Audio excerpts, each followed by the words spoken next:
بسم اللہ الرحمن الرحیم۔ گمنام ہیرو کے معزز ناظرین السلام علیکم۔ دوستو لائک ضرور کر دیا کریں، شکریہ۔ آئیے چلتے ہیں کہانی کی طرف۔ بدحواسی اور افراتفری کے عالم میں مجھے رنگس کے دفتر کے ایک بڑے کمرے میں جینی نظر آئی تھی۔ اس کا کھوج نکال کر میں گھر پر اس سے ملوں تو رنگس کے بارے میں بہت کچھ معلوم ہو سکتا ہے۔ یہ جینی کس ذات شریف کا نام ہے، وہ ایک بے ساختہ اور منطقی سوال تھا۔ یہ اس کی عرفیت ہے، ورنہ اس کا نام للی برنارڈ ہوا کرتا تھا۔ ایک زمانے میں وہ میری گہری دوست اور رازداں ہوا کرتی تھی۔ عجیب دوست ہے وہ تمہاری، میں نے اسے گھور کر کہا۔ تم دندناتی ہوئی اس کے دفتر میں گھس گئیں اور وہ تمہیں نہیں پہچان سکی۔ میں نے شیشے کے دروازے کے سامنے سے گزرتے ہوئے اس کے کمرے اور میز کی طرف دیکھا تھا۔ رنگس میں وہ کسی اہم عہدے پر فائز معلوم ہوتی ہے، وہ تمہیں تمہارے اصل نام سے ہی پہچانتی ہوگی۔ میں نے اندیشہ ظاہر کیا اگر اسحاق کی ملازمت اختیار کر کے وہ کسی ذہنی انقلاب سے دو چار ہو چکی ہے تو تمہارے خلاف ایک مضبوط گواہ بھی ثابت ہو سکتی ہے۔ جلد بازی میں کوئی غلط فیصلہ نہ کر بیٹھنا، حرکت میں برکت ہے۔ وہ بائیں آنکھ دبا کر بولی، ہم یہاں ہنگامہ آرائی کے لیے آئے ہیں، کب تک ایک دوسرے سے چھپ کر پردوں میں بیٹھے رہیں گے؟ وہ ہماری حلیف ثابت نہ ہوئی تو حریف نکلے گی، اور حریفوں کا ایک ہی علاج بہتر ہوتا ہے۔ رک کر اس نے اپنے نرخرے پر شہادت کی انگلی پھیری۔ چند ثانیوں کے لیے کمرے کی فضا پر خاموشی چھا گئی۔ ہم دونوں بیک وقت اپنے لیے نئی سگریٹیں سلگانے میں مصروف ہو گئے۔ جلی ہوئی دیا سلائی ایشٹرے میں ڈالتے ہوئے ویرا نے مسلے ہوئے ٹوٹوں کی تعداد پر پہلی بار غور کیا اور حیرت سے بے ساختہ بول پڑی، چند گھنٹوں میں یہ ساری سگریٹیں تم نے پھونکی ہیں؟ تمہارے فراق میں اس سے بہتر شیطانی عمل کیا ہو سکتا تھا؟ تمہاری ایسی باتوں سے میرے دل کو عجیب سی راحت اور تسکین ملتی ہے۔ وہ آنکھیں موند کر ہولے ہولے بولی، غزالہ کے ساتھ تمہارے دل کے کسی کونے خدرے میں میرا بھی ننھا سا ایک آشیانہ ہے۔ میرے لیے یہ بہت خوشی کی بات ہے کہ تمہارے لیے میں مدتوں کی چاہت اور محنت رائگاں نہیں گئی۔ ڈائلاگ مت بولو۔ اسے پٹڑی سے اترتا دیکھ کر میں نے تادیبی لہجے میں کہا، نیو یارک میں کھولتے ہوئے آتش فشاں کے دانے پر بیٹھے ہوئے ہیں، یہ وقت ان خرافات میں پڑنے کا نہیں ہے۔ وہ اپنی جگہ چھوڑ کر اٹھ کھڑی ہوئی اور میری طرف پیش قدمی کرتے ہوئے خوابناک آواز میں کہنے لگی، تم بہت سرد مہر اور شفاق دوست ہو۔ یہ خرافات ساری زندگی کی اصل رونق ہے، مگر تم ہو کہ ان نرم و نازک باتوں کو سمجھ کر نہیں دیتے۔ وہ میرے سر پر آ گئی تھی، میں نے بوکھلا کر اپنی جگہ چھوڑ دی۔ مجھ سے دور رہو، میں نے اسے دونوں ہاتھوں سے دور دھکیلتے ہوئے اضطراری لہجے میں کہا۔ ان کے اجالے میں تمہارے دماغ پر کیا کیا خبط سوار ہو رہا ہے، خرافات، خبط، بدتمیزی، ہاتھا پائی، تم اسے کچھ بھی کہہ لو، مگر زندگی کا مزہ اسی دھول دھپے میں ہے۔ باہر دن ہے تو ہوا کرے، ہماری کھڑکیوں پر پردے ہیں، بلب جل رہا ہے، یہاں وقت ہماری مرضی کا تابع ہے، ہم وقت کے قیدی نہیں ہیں۔ تھمی ہوئی پرسکون آواز میں وہ فکرے ادا کرتے ہوئے ویرا نے دونوں ہاتھوں سے میرے اشانے مضبوطی سے تھام لیے۔ اس کی گداز ہتھیلیوں اور مخروطی انگلیوں کا بھرپور لمس مجھے یہ احساس دلانے کے لیے کافی تھا کہ جو بھی وقت تھا میرے لیے کسی برے وقت سے کم نہیں تھا۔ بدری ناتھ سے شام کی گولکی میں ملاقات سے شروع ہونے والا وہ دن ابتدا ہی سے خوشگوار ثابت ہوا تھا۔ اس سے پہلے کہ میں خود کو نیو یارک میں ایک پنجرے کا قیدی محسوس کر رہا تھا جس کے لیے ہوٹل کے کمرے سے باہر کوئی راہ نہیں تھی، اپنے خلاف اخبارات میں اور نشریاتی ذرائع پر کسی بھرپور سرکاری مہم کے آغاز کے خوف سے ایسا معلوم ہو رہا تھا جیسے امریکہ میں ہمارا وقت ہوٹل بدل بدل کر کمروں میں محبوس رہ کر گزر جائے گا، مگر حالات نے اچانک ہی ایک بھرپور کروٹ لی تھی۔ مجھے دھمکیاں دینے والا کسی کو یہ باور کرانے میں کامیاب نہیں ہو سکا تھا کہ میں امریکی حکام کی آنکھوں میں دھول جھونک کر نیو یارک پہنچ چکا تھا۔ مجھے خوف زدہ کرنے والا خود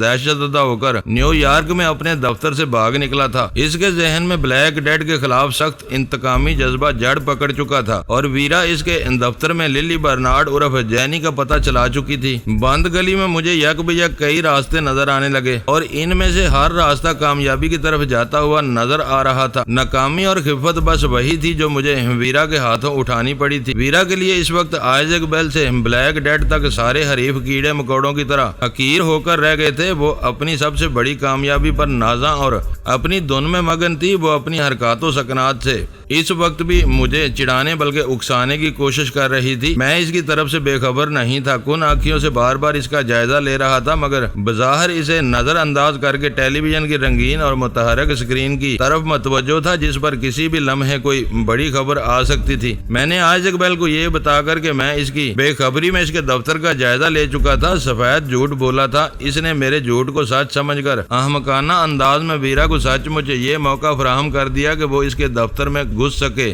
آئزیک بیل کی اس بکھلاہٹ کی بنا پر مجھے پورا یقین تھا کہ وہ رنگس کے دفتر سے فرار کی راہ اختیار کرنے کے بعد ایک پل کے لیے بھی چین سے نہیں بیٹھے گا، فوری طور پر اپنے مجرم یعنی بلیک ڈیڈ کو اس کے کیفر کردار تک پہنچانے کی کسی بھرپور سازش کی تیاری شروع کر دے گا۔ ہارلم بلیک ڈیڈ کا گڑھ تھا۔ ویرا مجھے بتا چکی تھی کہ سفید فام ماں اور سیاہ فام باپ کا وہ بیٹا اپنی ماں کے رنگو روپ پر گیا تھا، لیکن موروثی طور پر کالوں میں گرا رہ کر خوش رہتا تھا۔ ہارلم مین ہیٹن کے شمال میں براڈ وے اور 5th ایونیو کے درمیان کالوں کا وہ مخصوص علاقہ ہے جو امریکہ جیسے نو آبادیاتی ملک میں بھرپور تاریخی ورثے کا مالک ہونے کے باوجود غربت، افلاس، بے روزگاری، گندگی اور جرائم پروری کے ایک زرخیز مرکز کے طور پر پہچانا جاتا ہے۔ ہارلم کی سڑکوں پر اور گلیوں میں ہر وقت آوارہ گرد اور نشے باز لڑکے لڑکیوں کے غول منڈلاتے رہتے ہیں، جن کے سفید فام عام طور پر لوٹ مار کا آسان نشانہ ثابت ہوتے ہیں۔ ہارلم میں دن کے اوقات میں جرائم کی رفتار بہت سست رہتی ہے، لیکن شام کا دھندل کا پھیلتے ہی وہاں جرائم پیشہ افراد کا راج ہو جاتا ہے۔ آبرو ریزی اور نقد رقم سے قیمتی اشیاء تک کی رہزنی اس علاقے کے مقبول مستند جرائم ہے۔ مین ہیٹن بلکہ پورے نیو یارک کے دوسرے علاقوں سے ہارلم اسی قدر مختلف آبادی ہے کہ وہاں اس زمانے میں اکا دکا ہی بلند عمارتیں نظر آتی تھیں۔ اپالو وہاں کا مشہور حال ہے، جو کالوں کی بیشتر تفریحی سرگرمیوں کا مرکز و محور رہتا ہے۔ موسیقی کے تمام تر سیاہ فام فنکاروں اور بعض سفید فام سپر سٹارز نے بھی اپالو تھیٹر میں اپنے فن کے مظاہرے کیے ہیں۔ فلک بوس عمارتوں کے جنگل میں ہارلم کا سپاٹ اور غربت زدہ علاقہ ہر نو وارد پر مظلومیت اور حسرت و یاس کا ایسا گہرا اثر ڈالتا ہے کہ بے اختیار نیو یارک کے کالوں سے ہمدردی ہونے لگتی ہے۔ خدا ترسی اور انسان دوستی کا یہ شہر اس وقت ٹوٹتا ہے جب کسی ویران نکڑ پر منہ سے شراب کے ببکے اڑاتا ہوا کوئی سیاہ فام نوجوان گن پوائنٹ پر نووارد کی جیبیں خالی کرانے کے ساتھ گھڑی تک اتار لیتا ہے۔ اس تجربے سے گزرنے کے بعد لٹنے والے ہر سیاہ فام کو ویسا ہی تند خو، درست روح اور ہمباد گو سمجھنے لگتے ہیں۔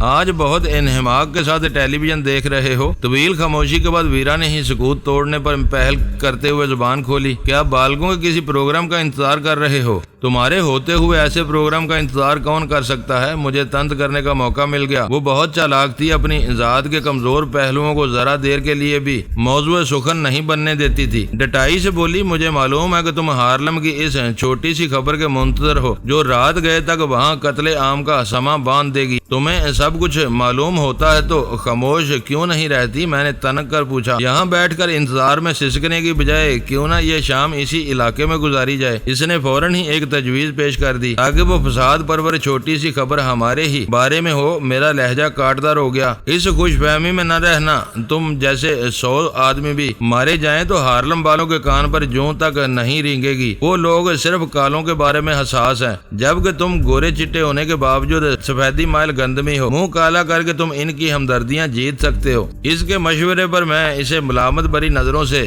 گور کر رہ گیا۔ ہارلم کے علاقے خاصے محفوظ ہیں، میں نے مسکراتے ہوئے کہا۔ کانوینٹ ایونیو، مالکم ایونیو، بلی وارڈ اور 145 اسٹریٹ سب سے آگے ہیں، وہاں خبریں پر لگا کر پھیلتی ہیں۔ تم وہاں جانا چاہتی ہو تو ضرور جاؤ، مجھے اعتراض نہیں ہوگا۔ اسے ناراض معلوم ہو رہے ہو؟ اس نے نرمی اور اپنائیت سے پوچھا۔ میں الو کا پٹھا ہوں، معلوم ہو رہا ہے کہ تم کو اس لیے تکلیف ہے، میں نے برہمی سے کہا۔ جوان ضرور ہو لیکن اتنے کم سن بھی نہیں ہو کہ تمہارا شمار پٹھوں میں کرنے لگوں۔ خدا کے لیے اپنی زبان بند کر لو، کیوں سلگانے پر تلی ہوئی ہو؟ انسان اندر سے اس قدر انگیلا ہوتا ہے کہ جلانا یا سلگانا بالکل ناممکن ہے۔ پتہ نہیں تمہاری اس میں ایسی غیر سائنسی محاورے کیوں زندہ ہیں؟ جب تک تم زندہ ہو ہر بے تکی اور بےہودہ بات زندہ رہ سکتی ہے۔ کیا تم پوری نیک نیتی سے میری موت کی آرزو مند ہو؟ اس نے یک بے یک سنجیدہ ہو کر پوچھا۔ اس کی شرارت سے چمکتی ہوئی آنکھوں سے اچانک اداسی جھلکنے لگی تھی۔ تم اسی طرح مجھے بیزار کرتی رہی تو میں تمہارے مرنے کی آرزو ہی نہیں دعا کرنے پر مجبور ہو جاؤں گا، میں نے تلخی سے کہا۔ اس کی آنکھوں میں اتر آنے والی اداسی کا گہری ہو گئی۔ وہ ایک مرتبہ پھر پہلے کی طرح مگن اور اور بے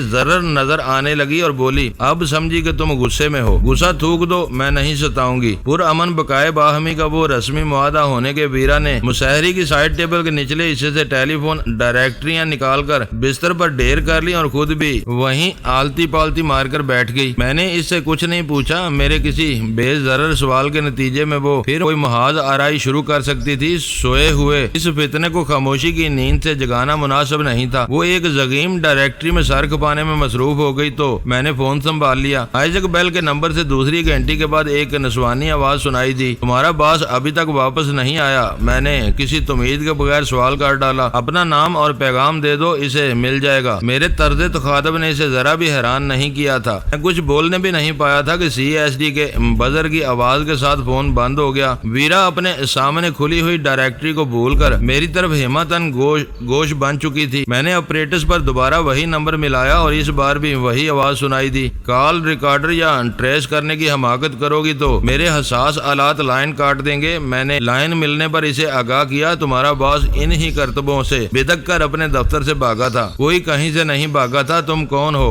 کیا چاہتے ہو؟ لڑکی نے سپاٹ آواز میں پوچھا۔ تم اس کی ملازم ہو اور محنت کر کے اپنی روزی کما رہی ہو، تم سے مجھے کوئی پرخاش نہیں ہے۔ اپنے چیف کو تلاش کر کے بتا دینا کہ اس کے بھاگنے کے بعد میں تمہارے دفتر میں پہنچا تھا، وہاں بھگدڑ اور افراتفری کا راج تھا۔ اس وقت وہاں ٹائم بم نہیں رکھا گیا تھا، لیکن اب ایسا ہو سکتا تھا۔ مسٹر، تمہیں کوئی سنگین غلط فہمی ہوئی ہے، یہ رنگس کا صدر دفتر ہے، آخر تم یہ دھمکیاں کیوں دے رہے ہو؟ وہ لڑکی اس کی وفادار تھی یا صرف رنگس کی ملازم؟ دونوں صورتوں میں اسے آئزک بیل کے عزائم سے آگاہ کر کے میں اس کے گلے میں رسوائی کا توق ڈال سکتا تھا۔ میں نے نرمی سے کہا، میں فرض کیے لیتا ہوں کہ رنگس کی ایک ایماندار ملازمہ ہو اور اپنے چیف کی مجرمانہ سازشوں سے تمہارا کوئی تعلق نہیں ہے۔ تمہارا مفروضہ 100% درست ہے۔ چیف کے جانے کے بعد دفتر سے کئی افراد جا چکے ہیں، ان میں چیف کی پرسنل سیکرٹری بھی شامل تھی۔ میں اس کی جگہ بیٹھی چیف کے لیے پیغامات لے رہی ہوں۔ گڈ، اس کا مطلب ہے کہ اب دفتر میں صرف وہ لوگ رہ گئے ہیں جو واقعی سیکیورٹی کا کام کرتے ہیں۔ چیف کی سازشوں میں حصہ لینے والے ایک ایک کر کے نکل چکے ہیں۔ مجھے نہیں معلوم کہ تم کیا کہہ رہے ہو، لڑکی کی آواز میں خوف سمٹ آیا۔ یہ ایک صاف ستھرا ادارہ ہے، یہاں کسی قسم کی مجرمانہ سرگرمیاں ہوتی ہیں تو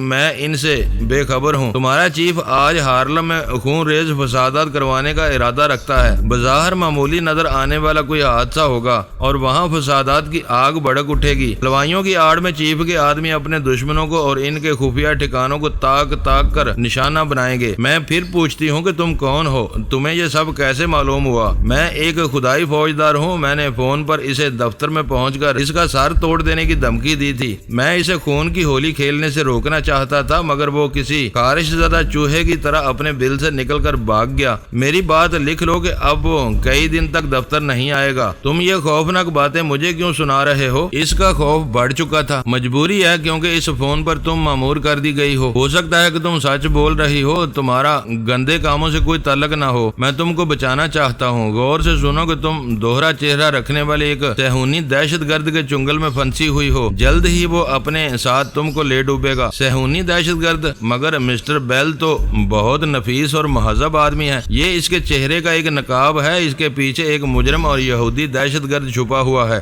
مگر میں بھی یہودی ہوں، یہودی ہونا کوئی جرم نہیں ہے۔ خوفزدہ ہونے کے باوجود وہ اس لفظ پر احتجاج کیے بغیر نہ رہ سکی۔ میں یہودی نہیں، یہودی دہشت گرد کہہ رہا ہوں۔ آنے والے 24 گھنٹوں میں ہارلم کی خون آشام خبروں سے تمہیں اپنے چیف کی اصلیت کا علم ہو جائے گا۔ اس جیسے لوگوں نے ہی دنیا بھر میں یہودیوں کو بدنام کیا ہوا ہے۔ میں نے نرمی سے اسے اپنی بات سمجھاتے ہوئے کہا، تم اپنے لب و لہجے سے امریکی نہیں معلوم ہوتے، پھر تم اتنے باخبر کیسے ہو سکتے ہو؟ تمہارا چیف عالمی دہشت گرد ہے اور میرا ملک بھی اس کا نشانہ بنا ہوا ہے۔ تم پاکستانی تو نہیں ہو؟ اس کے بے ساختہ سوال نے چند ثانیوں کے لیے میرے اوپر سکتہ طاری کر دیا۔ اس نے مجھے فلسطین بھی عرب، ایرانی یا لبنانی نہیں، براہ راست پاکستانی سمجھا تھا۔ اس کے دماغ میں یہ بات بٹھا دی گئی تھی کہ روئے زمین پر یہودیوں کا سب سے بڑا دشمن پاکستان ہے۔ اس تصور کی تردید کرنے کے لیے میرا جواب نفی میں ہونا ناگزیر تھا۔ نہیں، میں پاکستانی نہیں ہوں۔ دہشت گردوں کا کوئی وطن ہوتا ہے اور ہاں قوم۔ تمہارا چیف اسرائیل کے بجائے نیو یارک میں رہتا ہے۔ امریکی ہونے کے باوجود وہ ہارلم میں رہنے والے امریکیوں کے قتل عام کی منصوبہ بندی کر رہا ہے۔ کیا یہ ذرا سی بات تمہاری سمجھ میں نہیں آ رہی؟ تمہارے لگائے ہوئے الزامات بہت سنگین ہیں، تم نے مجھے الجھن میں ڈال دیا ہے۔ میں تمہارے سچ اور جھوٹ کے بارے میں کوئی فیصلہ نہیں کر سکتی۔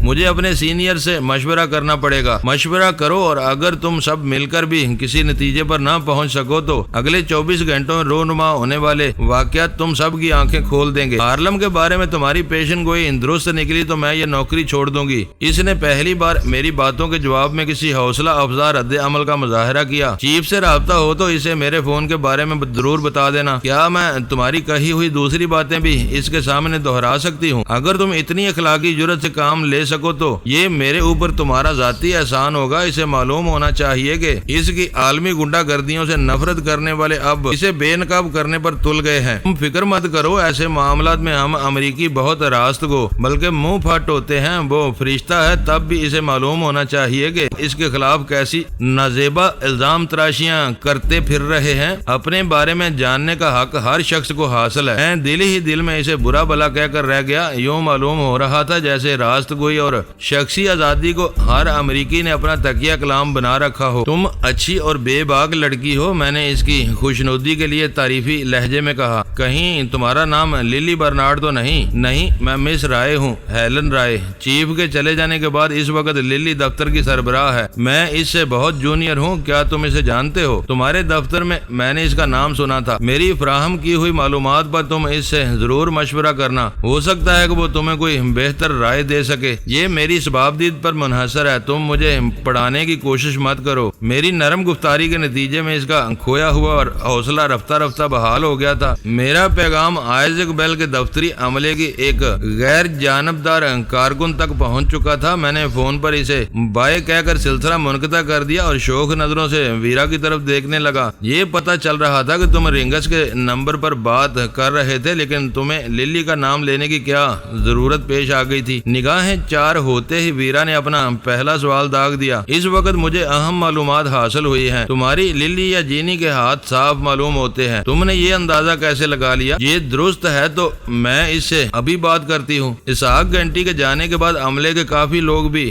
روانہ ہو گئے۔ اس وقت للی برنارڈ دفتر کی سربراہی کر رہی ہے۔ معلوم ہوتا ہے کہ جرائم میں حصہ لینے والا کوئی فرد اس وقت رنگس کے دفتر میں موجود نہیں ہے۔ اسی امید پر میں فون اٹھانے والی پر اپنا وقت برباد کر رہا تھا۔ تمہارے پاس اسحاق کا نان ڈائریکٹری نمبر ہے؟ میں ڈائریکٹری سے رنگس کے نمبر دے کر ابھی جینی سے بات کرتی ہوں۔ اسے پہچانتے ہی میں نے اس سے مدد لینے کا فیصلہ کر لیا تھا۔ ان لوگوں کو میری دی ہوئی اطلاعات پر تبادلہ خیال کرنے کا وقت دو۔ اس کے بعد جینی تمہاری ہر بات دھیان سے سننے پر مجبور ہو جائے گی۔ یہ اور بات ہے کہ تمہارے بارے میں آخری اشتہار بازی نے اسے تم سے برگشتہ کر دیا ہو۔ وہ میرے خلاف سرکاری پروپیگنڈے سے متاثر ہونے والی نہیں ہے۔ اسے میرے بارے میں ہر بات معلوم ہے۔ یوں سمجھ لو کہ ہم دونوں ایک مدت تک شب و روز یکجا رہے ہیں۔ پھر تمہیں بلیک ڈیتھ سے پہلے جینی کا دھیان آنا چاہیے تھا۔ میں نے اعتراض کیا۔ اس وقت ہمیں اسحاق گھنٹی کے خلاف کسی قابل اعتماد ساتھی کی ضرورت تھی۔ ان گنڈا گردیوں کے مقابلے میں جینی جیسی لڑکی کچھ بھی نہیں کر سکے گی۔ اب وہ رنگس جیسی کمپنی میں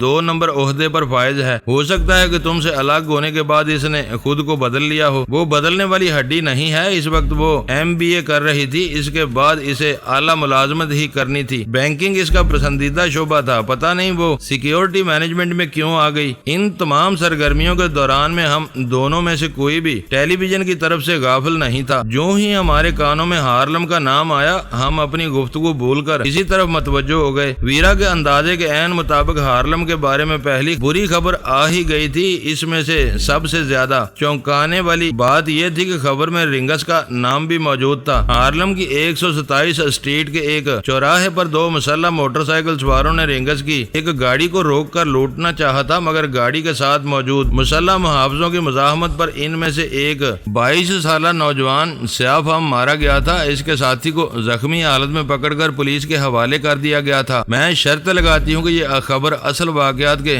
برعکس گھڑی گئی ہے۔ دوسری خبر شروع ہوتے ہی ویرا نے پرجوش لہجے میں دعویٰ کیا، تمہاری دانست میں اصل واقعہ کیا رہا ہوگا؟ میں نے دلچسپی سے پوچھا۔ رنگس کے مسلح بدماشوں نے میدان صاف دیکھ کر ان دونوں کالے لڑکوں کو گھیرا ہوگا اور تاک کر اپنا نشانہ بنایا ہوگا۔ ایسی ناگہانی وارداتیں ہی عموماً فسادات کا نقطہ آغاز ثابت ہوتی ہیں۔ یہ واردات گمنام قاتلوں کے ذریعے بھی رونما ہو سکتی تھی۔ حیرت ہے کہ اسحاق گھنٹی نے اس بار رنگس کا نام بھی داؤ پر لگا دیا ہے۔ میں نے کہا، یہ اس کی بگڑی ہوئی ذہنی حالت کا ثبوت ہے۔ وقت ضائع کیے بغیر لوگوں کے جذبات بھڑکانے کا یہ آسان ترین طریقہ طریقہ تھا۔ جان و مال کے تحفظ کے لیے رجسٹرڈ سیکیورٹی گارڈز کو یہاں کافی چھوٹ حاصل ہوتی ہے۔ زخمی ہونے والے اپنی صفائی میں کوئی گواہ پیش نہیں کر سکے گا۔ وہ پہلی خبر 5 بجے آئی تھی۔ شام کے سائے دراز ہونے تک ہارلم میں توڑ پھوڑ اور جلاؤ گراؤ کی وارداتیں شروع ہو چکی تھی۔ مرنے اور زخمی ہونے والوں کے ہمدردوں کے جتھے سڑکوں پر نکل آئے تھے اور سڑکوں پر نکارہ اشیاء کے ڈھیر جلا کر ٹریفک کی راہ میں روڑے اٹکا رہے تھے۔ 7 بجے تک ان واقعات میں تشدد کا رنگ نمایاں ہو چکا تھا۔ متعدد